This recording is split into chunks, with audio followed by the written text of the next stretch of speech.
What is up, guys? It's your boy Steve-O again, and I'm back again for yet another video review. And today we got the Tomoquads Slingshot V2. Now let's go ahead and talk about the components I have on this build. So we have the GEP-RC 1103 AK motors. We got the HQ T 65mm props. We got the Runcam Nano 2. We have the Nameless RC 12 amp all-in-one ESC.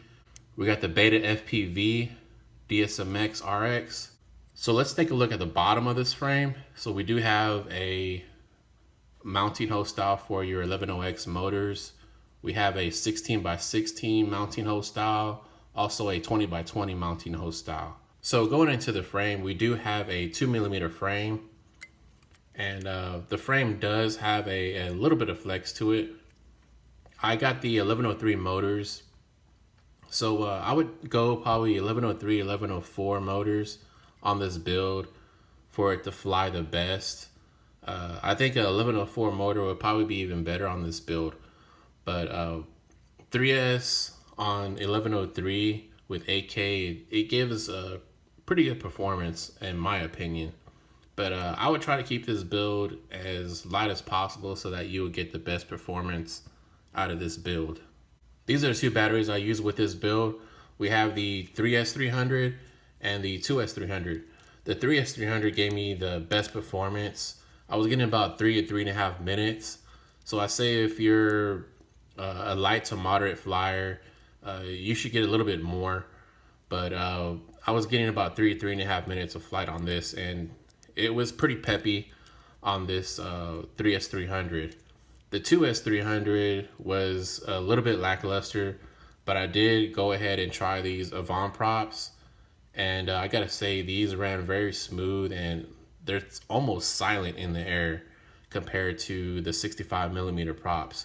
So I say if you want to draw less attention to yourself, you know, run 2S and try out these props right here, because they're gonna run very smooth and, you know, very silent in the air. So let's go ahead and weigh the build. We got 54 grams. With the 3S300, we got 80 grams. With the 2S300, 76 grams. So let's talk about the flight performance of this guy. So right off the bat, when doing high throttle punches, I wasn't getting hardly any kind of jello in the FPV feed. It was pretty rock solid. When doing split S turns or power loops, I wasn't getting any prop wash either. So the quad flew very locked in and smooth. I did have to up my rates about 10 to 15 points from stock Betaflight, but once I did that, the quad flew pretty good. The quad fly is different than your normal toothpick style frames or ultralight builds. It just has more of a locked in feel. This frame is pretty much inspired by the Emax Freestyle that came out not too long ago. I'd say if you want to jump up to, you know, building your own quad and, you know, you want to try out 3S, this build is pretty easy to build. It's not very hard at all, and I think you would enjoy it. So this is pretty much a frame to look at if you want to go that route. You're going to get a little bit better performing quad running 3S, and especially with the Runcam Nano 2 upgrade, you're going to like that a lot better than I think that I have like an all-in-one type of camera in the Emax Freestyle. So yeah, that's about it for this guy. So I really like it a lot. I like the way it flew.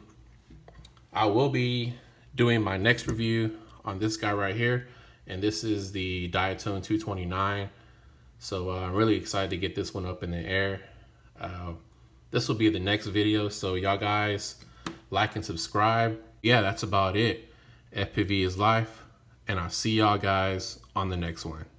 Out of here. I'm still